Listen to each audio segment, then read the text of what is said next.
Bonjour, pour ce nouveau magazine Rake TV New Balance, nous sommes à Gap, retour à la compétition de Julien Rancon pour ce championnat de France de course de montagne avec son club de Firminy pour garder le titre et pour lui, pour un retour à la compétition.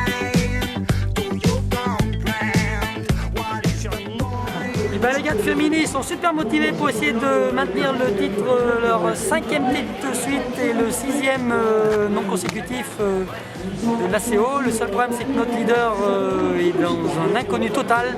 On est tous derrière lui et on espère de tout cœur ne surtout pas le remonter en faisant la meilleure place possible quand même. Vous en pensez quoi justement de Julien là, il est comment? Julien, vous qui le connaissez bien là. Pour avoir fait 2-3 séances il y a quelques semaines, il nous a impressionnés. Il revenait donc de son opération, il nous a impressionnés, il nous a fait mal. Malgré son retour, on n'est pas arrivé à le suivre jusqu'à la fin de la séance, donc c'est une très bonne augure. Sinon, depuis hier, il est dans un état d'esprit tel qu'on le connaît pour une veille de champion de France. Ça fait vraiment plaisir de le voir courir, on espère vraiment qu'il va pouvoir s'exprimer. Peut-être pas au maximum, mais au moins 90-95%, ça suffirait pour faire une super place. Ça serait déjà pas mal et ça suffirait pour faire une super place. Bon, Polo, à titre personnel, toi? L'année passée, j'arrive à rentrer dans les 10. Je suis dans, on va dire, de bonnes conditions. Après, la course reste la course, mais j'espère faire au moins aussi bien et à tout prix dans les 20. Et j'espère vraiment rentrer dans les 10. Ce serait une désillusion sinon. Voilà. Ok, c'est tout bon. Ah bah moi, pareil, moi c'est la course d'équipe. Hein. On est là pour l'équipe. Ouais. On veut gagner ce titre. On veut garder notre titre. Hein. Donc la course d'équipe, et si les jambes sont comme au mois de mai, bah, on peut espérer des bonnes choses. Hein. C'est-à-dire battre Polo déjà, c'est important, battre Polo, battre Pascal. Ça c'est une grosse motivation. Et après, les 10, les 15, on verra si les jambes sont là, on verra comment ça se passe. Donc on peut toujours espérer. Ok. Bon, en compagnie du frangin, un rencontre caché un autre? Non. Non? Non. Tes ambitions? Caché très loin. Tes ambitions là? Finir la course, déjà. Ouais. Battre Polo? Non, pas cette année. Il y a une belle... Autant les autres années c'était un peu le challenge, autant cette année non. Bon. Il est comment le frangin? Eh ben écoute, je sais pas. À mon avis il est bien, mais il manque un peu de course donc on verra. Ouais. S'il arrive à titiller Didier ou pas.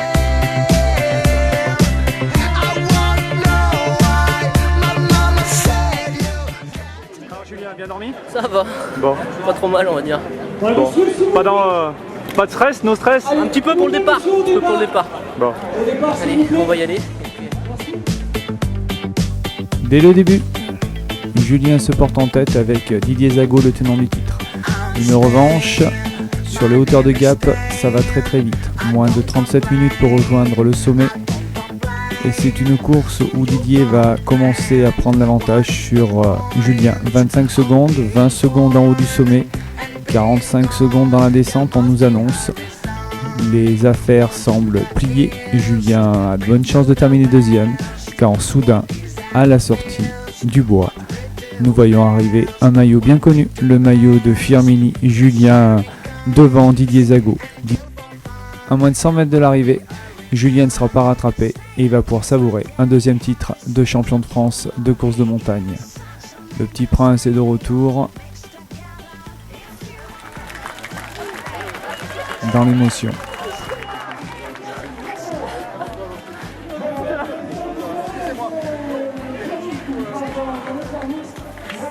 Super gars, il a fait.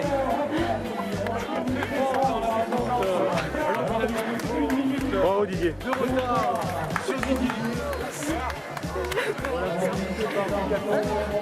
Combien toi?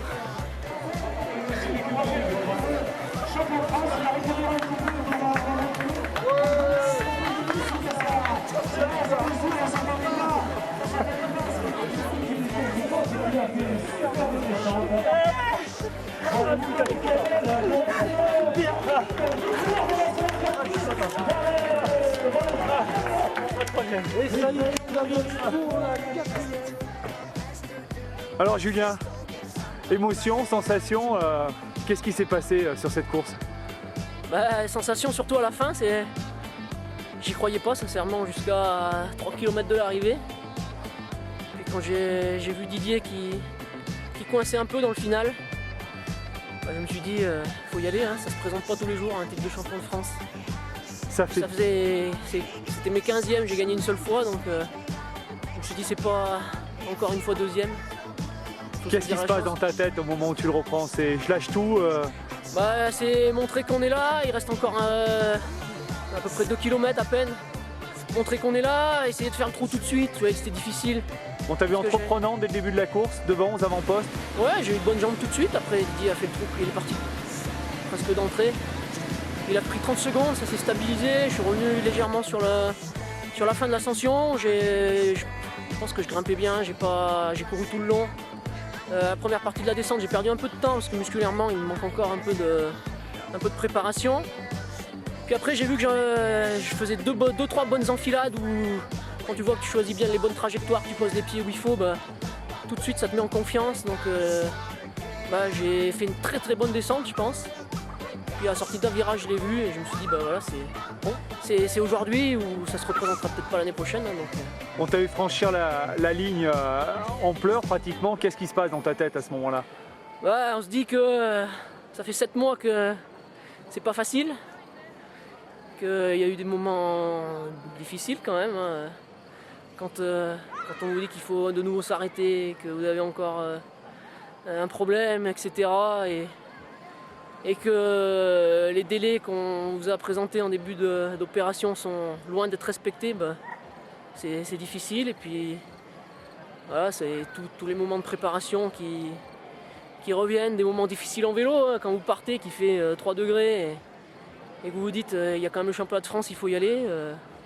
Voilà, je pense que bah, ça donne ça endurcit et je pense qu'aujourd'hui bah, ça m'a servi. T'es encore plus dur que l'année dernière au niveau mental? Ouais, bah, sur la première course, quand ça fait 7 mois qu'on attend ça, de pouvoir en découdre sur une course de haut niveau.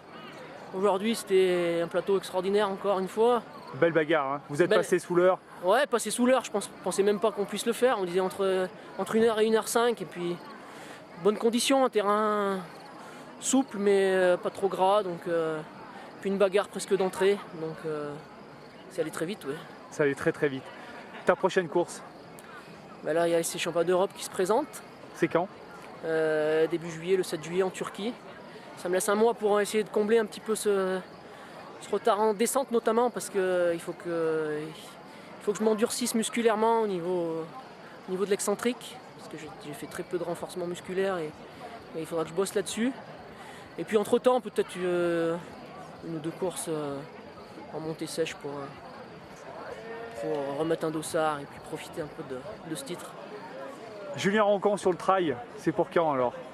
Bah, en fin de saison, on va d'abord se concentrer sur la course en montagne. Là. C'est un beau challenge du championnat d'Europe. Les années paires me réussissent bien en général, un parcours en montée-descente. Donc voilà, c'est relevé aussi. Hein. Il faut pas tirer trop de plans sur la comète, mais je vais essayer de bien me préparer, de faire du mieux possible, et puis ensuite on passera à la deuxième partie de la saison. Là maintenant. Que la santé aille et que ça continue comme ça, dans le bon sens. Et puis normalement tout suit avec. Hein. Ça fait plaisir de te voir là, avec le sourire. Là, ce soir, ça va être la fête pour la Firmini, le titre par le club aussi, par équipe. Oui, titre de champion de France par équipe, deux coureurs sur le podium chez les hommes, une chez les filles. Je pense qu'on a fait carton plein. Carton plein, ouais. Ça se joue à 4 points, je crois. Hein. Ouais, c'est serré. Et les autres clubs sont très homogènes, donc c'est une belle bagarre, mais c'est d'autant plus beau quand voilà, ça se déroule. Sur le final et à la bagarre entre les coureurs. Les copains étaient motivés, on les a interviewés un petit peu avant la course. Ils étaient inquiets pour toi, mais ils espéraient te voir. Et puis je pense que tu as un leadership naturel et ça leur a permis aussi peut-être un petit peu de se défoncer. Oui, on savait qu'on n'avait pas le droit à l'erreur parce qu'il y a quand même une petite pensée aussi pour Manu Messa qui est blessé et qui fait défaut quand même dans l'équipe. Mais ouais, on est tout un groupe, on s'entend bien, on partage beaucoup de choses. Donc si on se tire vers le haut, c'est tant mieux. Ok. Merci Julien. Merci.